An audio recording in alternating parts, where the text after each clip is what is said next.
Hello, welcome you all to the next session of fluid mechanics and hydraulic machines. So we are still in unit 1, so there are two topics in unit 1.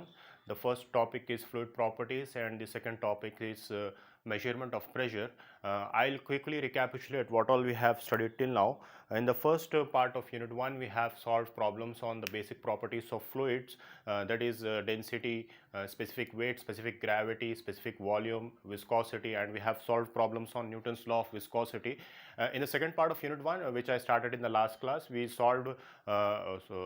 started Pascal's law, which I derived in the last class, and today we'll be studying more about measurement of pressure. So like I told you in the last class, the pressure is defined as force per unit area, and the SI unit of pressure is force. The SI unit of force is Newton and area is meter square. So this Newton per meter square is called as Pascal. So we have also derived Pascal's law in the last class. So Newton per meter square is called as Pascal. So in short, pressure is a force acting on some area. It is also a force, but it acts on some area. So the SI unit is Newton per meter square. It is also called as Pascal. So sometimes in problems, while we solve problems, this meter can be given in terms of centimeter or millimeter. So you'll have to convert those unit into SI units. So for that you'll have to remember that when I say centimeter means 10 power minus 2. When I say millimeter, so milli means 10 power minus 3. So I hope you will remember this centi. So wherever I have centi, I will replace it with 10 power minus 2, and wherever I have milli, I will replace it with 10 power minus 3, because most of the students, they commit mistake while converting the units, which is the first step for solving problems of fluid mechanics and hydraulic machines. So the first step is to check for the uniformity of units. All the units should be in the same form. Okay. So today we will be studying what are the different types of pressures we have. So the first type of pressure is atmospheric pressure.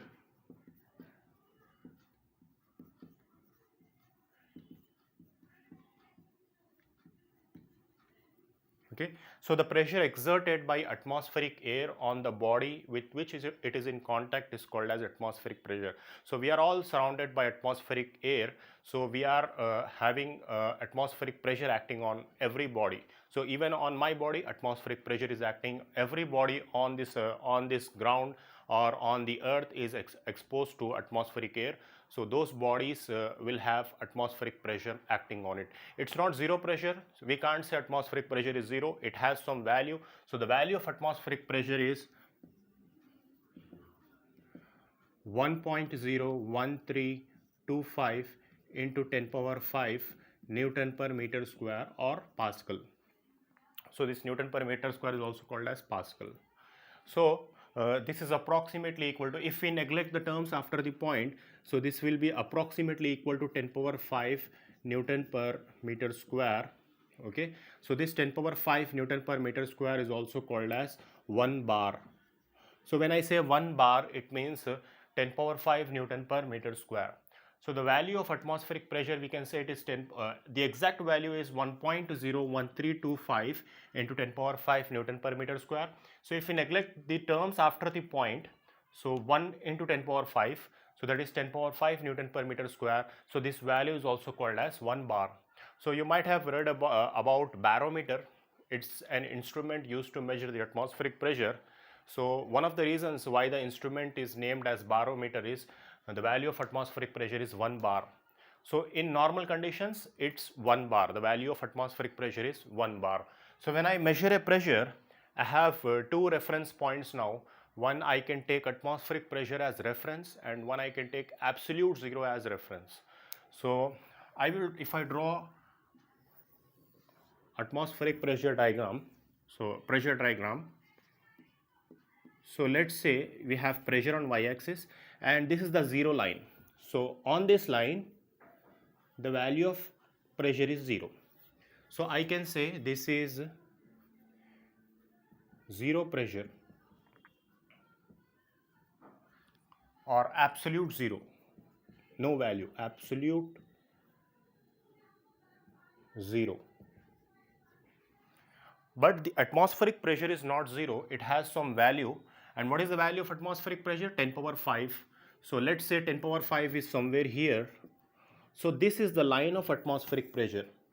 So this is the line of atmospheric pressure.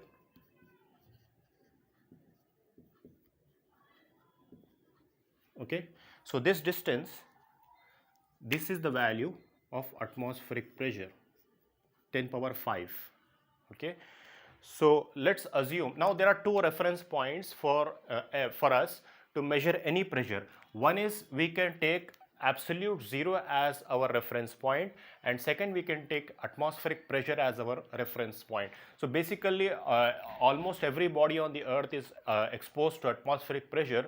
So this is the default reference point we will be using while solving the problems of fluid mechanics. So first let's take, we have a point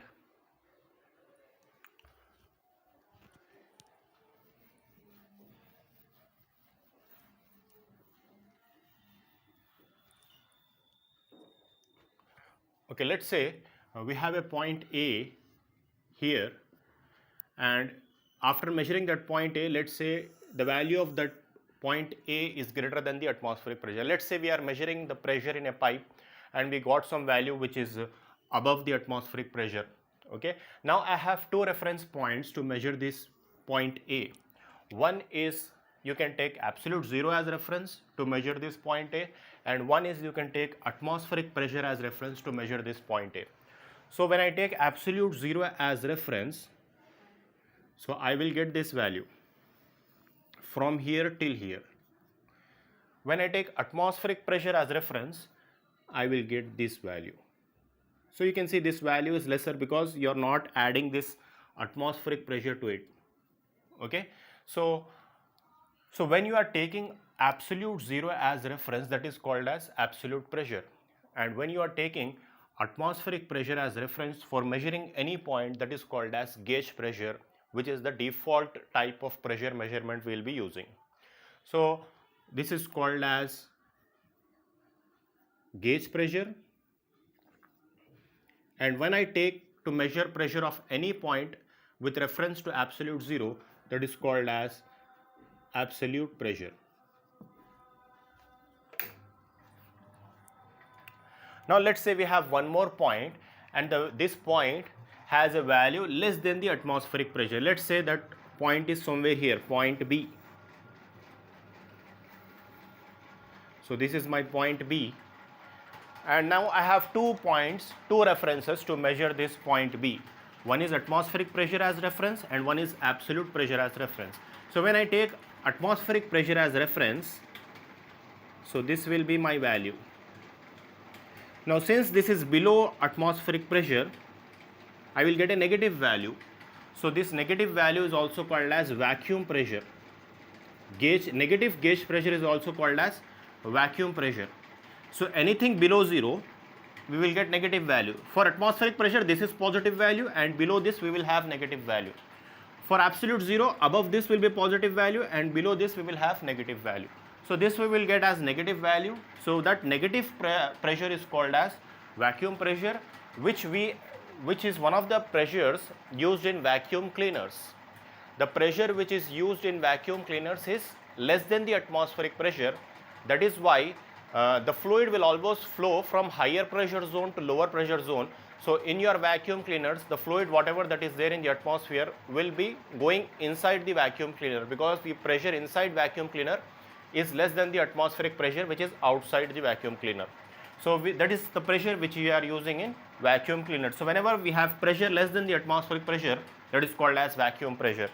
Now the same pressure can be measured by taking absolute zero as reference, then that will be called as absolute pressure. Okay, so first type of pressure is, so the first type of pressure we have is atmospheric pressure. We know what is atmospheric pressure.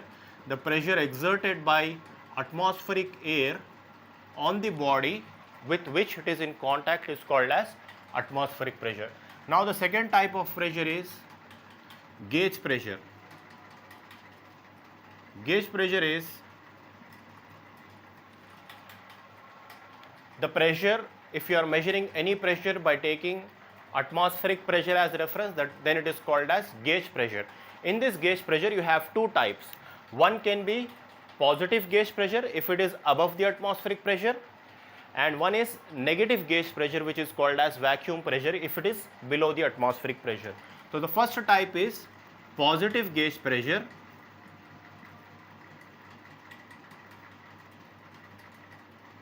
and second is negative gauge pressure, which is also called as vacuum pressure, which is employed in vacuum cleaners.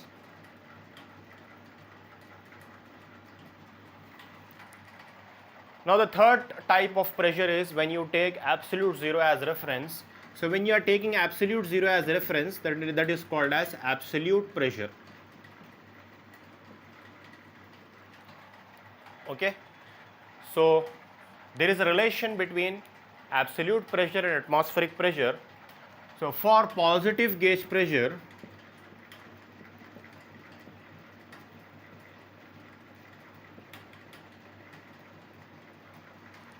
positive gauge pressure means the pressure which is above the atmospheric pressure. So when I am measuring a point which is above the atmospheric pressure, so I can say P absolute is equals to, from here till here it is atmospheric pressure. So P atmospheric plus P gauge. So P absolute is equals to P atmospheric plus P gauge.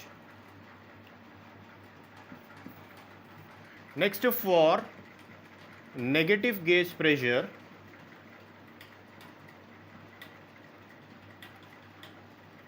or vacuum pressure.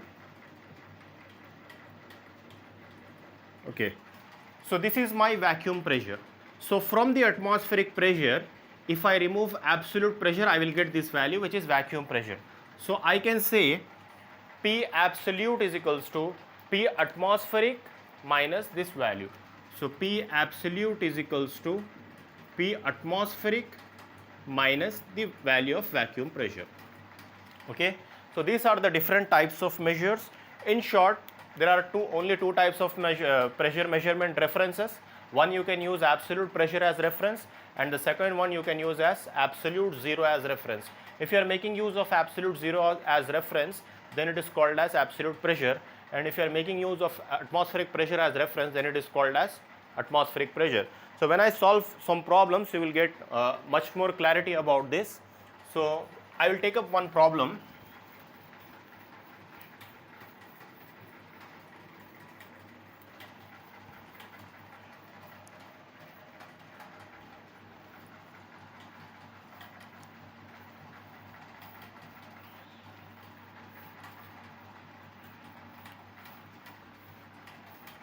Yes, so what is the formula of pressure? Before starting problems, what is the formula of pressure? So pressure is equals to force by area. We have one more formula for pressure, that is rho into G into H. This is very important. For static pressure, we will be using this formula, rho into G into H. Rho means the density, G is acceleration due to gravity. The value of acceleration due to gravity is 9.81 meters per second square. H is the height of the fluid. And I can also derive that formula, because for static, force by area, force in static means the weight will be the force. So weight by area, in place of force I am writing weight. So weight can be written as mg by area. Mass can be written as density into volume. So in place of mass, density into volume, g as it is by area. So volume can be written as area into height into g by area. Area gets cancelled, rho g h. Okay, so rho g h is also the formula of pressure. So I will be using this rho g h formula for solving problems. So you have to remember this formula. What is the formula of pressure? Rho g h. So I will take up one problem. Let's take an open tank which contains two types of fluids. So the first type of fluid is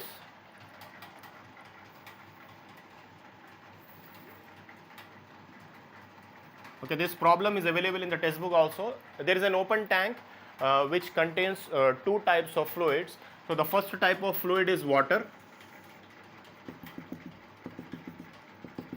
and let's say it has 2 meters of water, which is given in the question. And the second type of fluid is oil.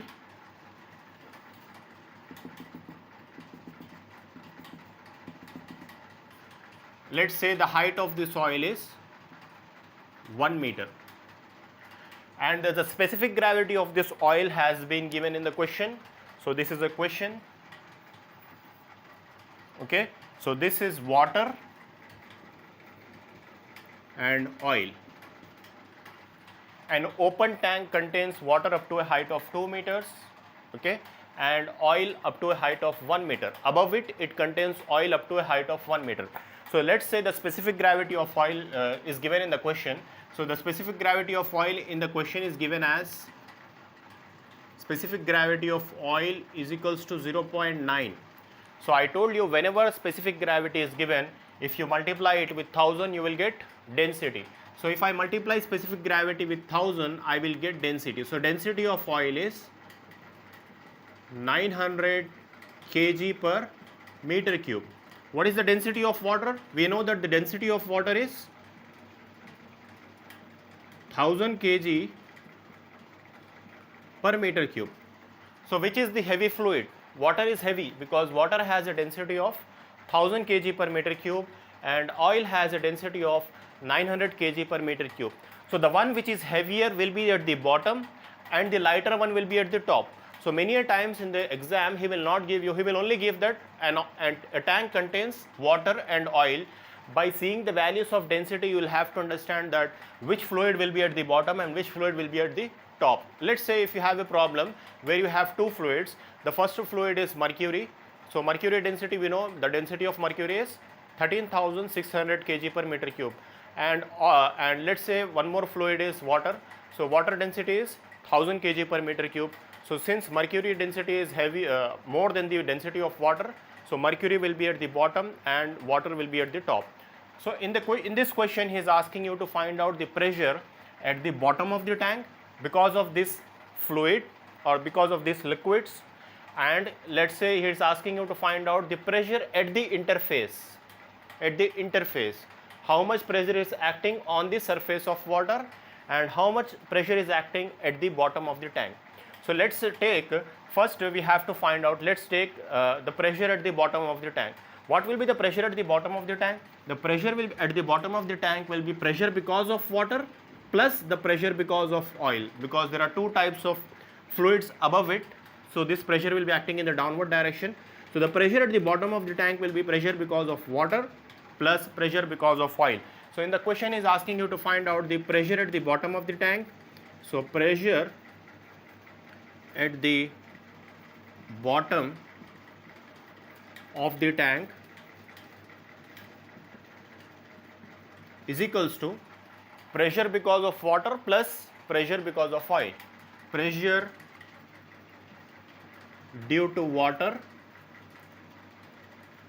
plus pressure due to oil. What is the formula of pressure? Rho GH.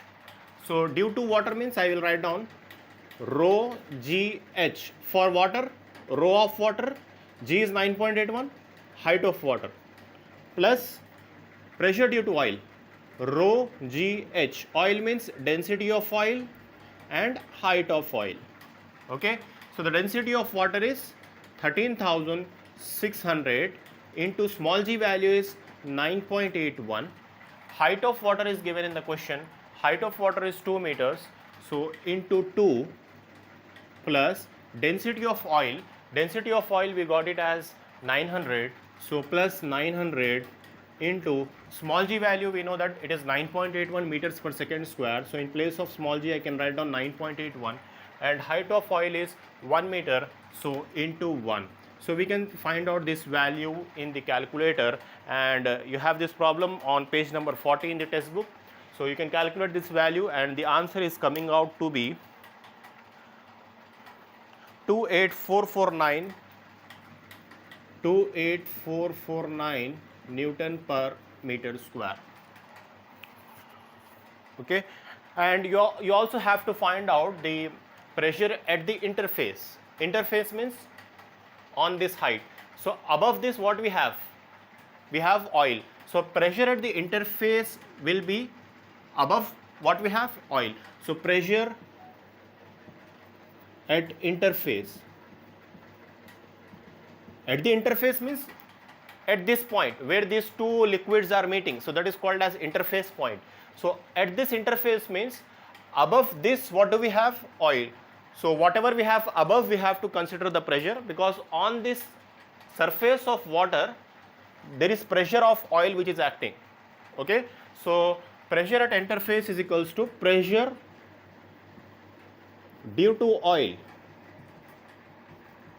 So pressure due to oil means rho GH of oil. So rho of oil, G is 9.81, H of oil.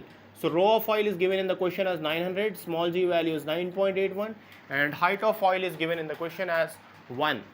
So we can find out this in the calculator. So that's coming out to be 8829 Newton per meter square. So 8829 Newton per meter square. Okay, we will take up one more problem.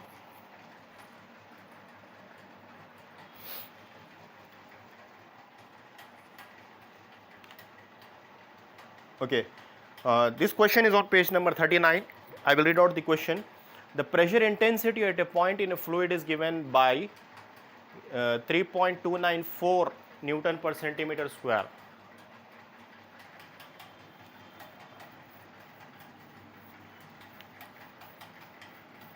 Okay, if you don't have the textbook, these problems are in the notes which I will be forwarding on the WhatsApp group. Please go through the notes, and those who have textbook, they can refer to page number 39 of R.K. Bansal, Fluid Mechanics and Hydraulic Machines by R.K. Bansal. It's on page number 9. So the value of, so this question, I will read out the question and I will write down the given data. The pressure intensity at a point of in a fluid is given by 3.924. So I am writing the given data directly. So given pressure is given as 3.924 Newton per centimeter square. Find the corresponding height of fluid when the fluid is A bit water, when the fluid is water, and B bit oil of specific gravity 0.9. Specific gravity 0.9. Okay, so it's a simple question, and the question is telling you you have a pressure 3.924 Newton per centimeter square. First we have to check whether the given unit is in the form of SI unit or not. So Newton per centimeter square is not our SI unit. We know that Newton per meter square is our SI unit. So I know that centi means what? 10 power minus 2. I only ask you to remember two values. Centi means 10 power minus 2 and milli means 10 power minus 3. So in place of centi, see what I am doing while converting the units, 3.924 Newton per. So wherever I have centi, I can write down 10 power minus 2. So in place of centi, I am writing 10 power minus 2, meter as it is. Meter as it is. Centimeter. Centi means 10 power minus 2. Meter as it is. On this you have power 2, so power 2 here. Centi means 10 power minus 2, meter as it is. On this you have power 2, so power 2, centimeter power 2. Okay, so 3.924. So this is 2 to the 4, so this will become 10 power minus 4 meter square. So if I send 10 power minus 4 to the numerator, it will become 3.924 into 10 power plus 4. So 10 power 4 Newton per meter square. So I have converted this Newton per centimeter square into Newton per meter square. So one term which is multiplied here is 10 power 4. So you don't have to remember that for converting Newton per centimeter square to Newton per meter square, I have to multiply 10 power 4. Just go through the basics, you can find out, because mugging up every conversion is very difficult for everyone. So you just remember centi is 10 power minus 2, meter as it is. So meter as it is, on this you have power 2, so power 2. So this is 2 to the 4, 10 power 4 goes to the numerator, it will become 10 power 4. So the pressure is 3.924 into 10 power 4 Newton per meter square. What is this pressure in terms of height of water? And the second bit is oil. So in order to have this much of pressure, how much height of water is required and how much height of oil which has a specific gravity of 0.9 is required. Okay, so that's a very simple question. Okay, for example, I have this ground. On this ground, in order to have this much of pressure, how much height of water is required? Okay, that is my first bit. In the second bit, I have this ground. On this ground, how much height of oil is required which has a specific gravity of 0.9? And why every time he gives you the specific gravity of oil? Because we have different types of oils. For different types of oils, we have different densities and specific gravity values. So that's the reason you don't have to remember the specific gravities and densities of oil. We have many types of oils. So depending on those types of oils, he will give you the value of specific gravity. With the help of this specific gravity, I can find out density of oil, because specific gravity, if you multiply it with 1000, you will get density. So density of this oil is 900 kg per meter cube. What is the density of water? I know density of water is 1000 kg per meter cube. So how much height of water is required to get this much of pressure, and how much height of oil is required to get that much of pressure? So I am solving first A bit for water. Height of water means I know only the formula of pressure is equals to rho g h. So this pressure is given in the question, that is 3.924 into 10 power 4, okay, is equals to, because A bit is for water, density of water is 1000, g of water is, so g of anything, acceleration due to gravity, 9.81, height of water I have to find out, h. So h is equals to 3.924 into 10 power 4 divided by 1000 into 9.81. So this much height of water is required, whatever the value we are getting here. And if you can solve this in the calculator, that's coming out to be 4 meter. So 4 meter of water is required to have this much of pressure. Okay, now how much height of oil is required? So B bit is oil, which has a specific gravity of oil is given as 0.9. So from that we got density of oil as 900. So pressure has been given in the question, same formula, pressure is equals to rho gh. So pressure has been given in the question, 3.924 is equals to density of oil is given as 900 into g value is 9.81 into I am finding the height of oil. So height of oil is equals to, sorry, this is 3.924 into 10 power 4. Okay. Okay, so this h value we are getting as 3.924 into 10 power 4 divided by 900 into 9.81. So the height of oil is, we are getting it 4.44 meter of oil. Okay, so we need 4 meter of water to have this much of pressure and 4.44 meter of oil to have that much of pressure. Okay, I hope you understood the concept of pressure measurement, and we will be solving some more problems in the coming class. That's it for today. Thank you.